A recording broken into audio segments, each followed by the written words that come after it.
Welcome to IDDTalks. My name is Anastasia Lavrina, and now I am joined by Dr. Kamran Bokhari, who is a strategic forecaster and a senior director at New Lines Institute, United States of America. Warm welcome. My pleasure.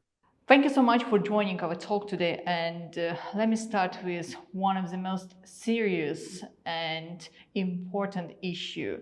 At around midday on March 5th, drone attacks were carried out against the Nakhchivan Autonomous Republic of the Republic of Azerbaijan from the territory of the Islamic Republic of Iran. One drone struck the terminal building of Nakhchivan International Airport, while another fell near a school, also injuring the civilians and damaging infrastructure. So, from your perspective, what could have motivated Iran to conduct this attack at this particular moment?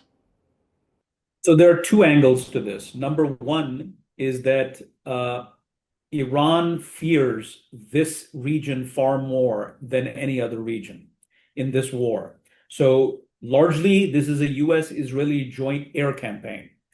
But there are, the Iranians have to be wondering about a ground campaign. In fact, I just saw a statement from the foreign minister of Iran, Mr. Abbas Araghchi, speaking to NBC, saying that we are preparing for an American ground invasion. So they fear that this ground invasion would likely come from this area, from Azerbaijan, from Turkey, perhaps Iraq. Obviously, they don't know, so they're assuming worst case scenario. So the purpose is to sort of send a message to Azerbaijan. And remember, they lobbed a ballistic missile in Turkey. I suspect that the target was in Jerlik Air Base, but it was taken down by NATO air defense systems. So this is a messaging that stay out of this. So that's one. Number two is that Iran is trying to expand the war, create the impression around the world, and build pressure on the United States to quickly end it. So if you notice, it's attacking countries on the other side of the Persian Gulf. It has attacked Jordan. It has attacked Israel. It has even attacked Iraq. And now you see Turkey and Azerbaijan. I suspect that I wouldn't be surprised if the next attack on a different country would come in Pakistan. So this is sort of the strategic logic that or the military logic that the Iranians are deploying. You rightly pointed out Turkey, Iranian ballistic missile entered the Turkish airspace and was intercepted by NATO air defense systems a day before what happened in Nakhchivan Autonomous Republic. So what implications could this have for NATO and the wider regional escalations? What kind of consequences it may bring to the region? So everything depends on the stockpile of ballistic missiles and drones. The Iranians are under heavy bombardment. Their missile launchers have been targeted. Estimates say that they have, prior to this air campaign, that the US-Israeli air campaign, they had roughly 2,000 ballistic missiles ready to be launched because they had burned through a certain number of them back last June in the 12-day war with Israel. So the question is, how fast do they run out? Now, we are also seeing a drop in the strikes. The strikes are, the volume of strikes has gone, missile launches and drone launches have gone down, but it's becoming more targeted, if you will. So Abu Dhabi International Airport was struck as well. I saw a report about some facility in Bahrain being struck as well. So the question is, how quickly can they burn out in terms of losing their stockpile? There are reports that the Israelis are going to enter the second phase of the air campaign by targeting underground missile facilities. There's also a campaign to take out, already a campaign to take out production facilities of missiles plus drones. So the big factor of how far this goes, the goal of the United States is to get to that point fast enough. The Iranian goal is to create enough havoc in the region, and with the global economy, especially the energy situation and the price of oil, to force the other side to back down. So this is where we are in this brinksmanship, if you will. Mr. Bokhari, that's very interesting. So the problem is Tehran denies responsibility in both cases, in the case with Turkey and the case with Azerbaijan. So why do you think Iran is reluctant to acknowledge the responsibilities for these actions?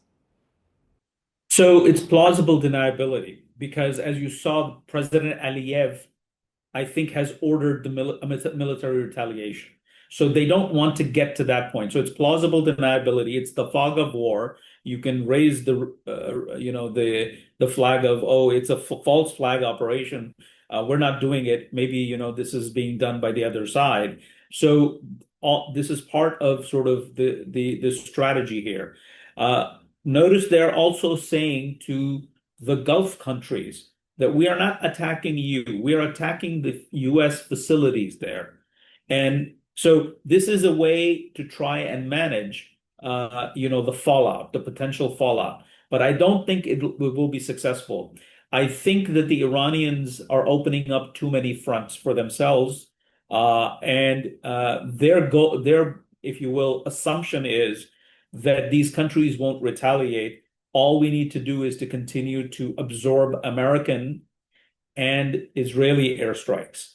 So their bet is that others will not jump into the fray. They will let the Americans and the Israelis deal with this situation.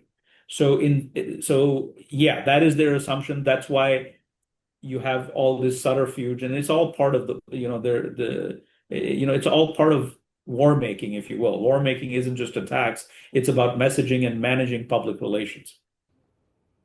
Mr. Bokhari, I read your article, by the way. You published a very interesting analysis where you argue that Washington's strategy toward Iran is based on precise escalation control, the weakening of the Islamic Revolutionary Guard Corps without collapsing the entire system.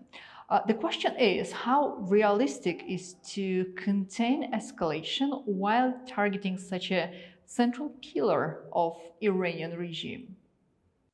So that is a good question, and there are no good answers to that question. I don't think even the Trump White House it has a strategy, but even the president said the other day that when asked about what are the risks to this by a reporter, he was asked what are the risks of this conflict, this air campaign, and the president acknowledged very bluntly that we could end up with somebody worse. That's one of the risks. So this shows that the White House is mindful that this is not an easy task. So, but having said that, let's look at sort of the landscape. The president has dismissed yesterday the son of the former Shah as a potential leader for replacing the current leadership. And he said that he's a nice guy, but he is not the person for this moment. Today, he has told Axios, when was asked that, what do you think about the reports of Mujtaba Khamenei succeeding his father? He said that I will be, involved in who gets to be the next leader, but more importantly, he said I oppose his appointment or him becoming the supreme leader. So there is while war is going on, it appears that the United States is in communication with elements of this regime. They may be from the members of the Islamic Revolutionary Guards Corps, but my view, and I've held this view for a long time, I wrote a forecast report 2 years ago about post-Khamenei Iran, and I identified the regular armed forces, also known as Artesh, as a likely to play a major role in any post-Khamenei, post-theocratic order.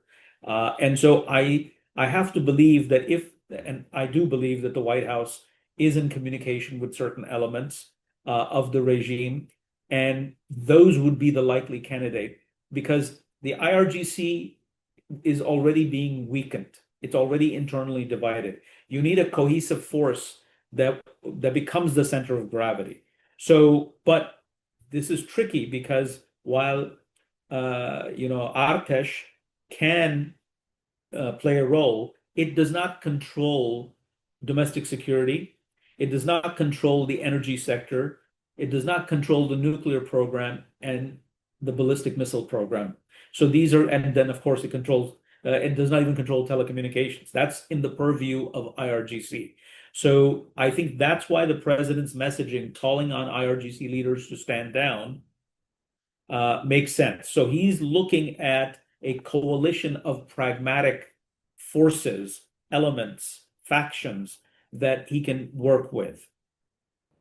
But in case if this strategy fails, either leading to regime collapse or uncontrolled escalation, what could that mean for the wider Middle East region? So yes, in a thing like that, one of the analogies that I've been drawing in my conversations with people is that this is a very delicate surgery. And the physician doing that delicate surgery or the physicians doing a delicate surgery, their biggest concern is that the patient does not die on the operating table. And so there is a risk that because of faulty intelligence, escalation to a degree that you did not necessarily want to go to. There are all sorts of reasons why the air campaign could result in overkill. And overkill could weaken the ability. So you want the state to remain. You don't want anarchy. But how do you calibrate the airstrikes in such a way where you eliminate those or weaken those that you are opposed to, and you leave behind those who you need to work with? So yes, there is that risk, and we're still very early on. I believe there's still a lot more to go. So if that happens, I wrote a piece a few weeks ago called Frontier Fragility when it comes to Iran. There could be spillover. A quarter of all Iranians are ethnically Azeri. So you could see a refugee flow into Azerbaijan and Nakhchivan. You could see, the same with Armenia. You have the Kurds on the Iraqi border. You have Turkmen on the Turkmenistan-Afghanistan border. You have Baloch on the Pakistan border. And then you have the Arabs in southeastern Iraq, in Khuzestan province. So if the center cannot hold, then there's chaos. You could see a civil war in a worst case scenario. I'm not predicting a civil war, but that is sort of the worst case scenario. Mr. Bokhari, one more question I have. If the escalation continues targeting more countries in the region, what kind of implications, especially from the economic and energy sides, it may bring to the global market, particularly around the Strait of Hormuz? So that is on the mind of the president, and to not let it escalate to a point where, this, if you will, commotion in the markets and the energy supply chain and other supply chains become affected. So that is why the goal here in the beginning phases is to come in, hit hard, hit fast, so that you can force the other side back to the negotiating table. So we can bring the air campaign to a conclusion and not have it linger on. And what the Iranian goal is to have this linger on as much as possible because they're trying to gain leverage as well.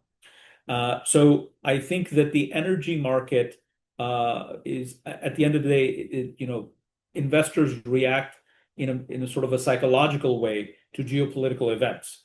So I think that we just have to wait and see. Everything depends on the battle space.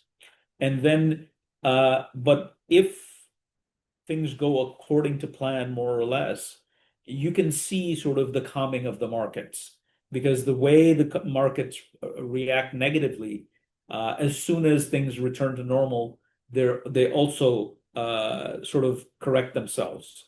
There's a market correction. Sometimes, the prices remain higher because of the fear amongst investors and buyers and sellers that, hey, this could erupt again. So we are dealing with uncertainty, and the markets are going to react accordingly. Well, Mr. Bokhari, thank you. Thank you so much for your time. Thanks for having me.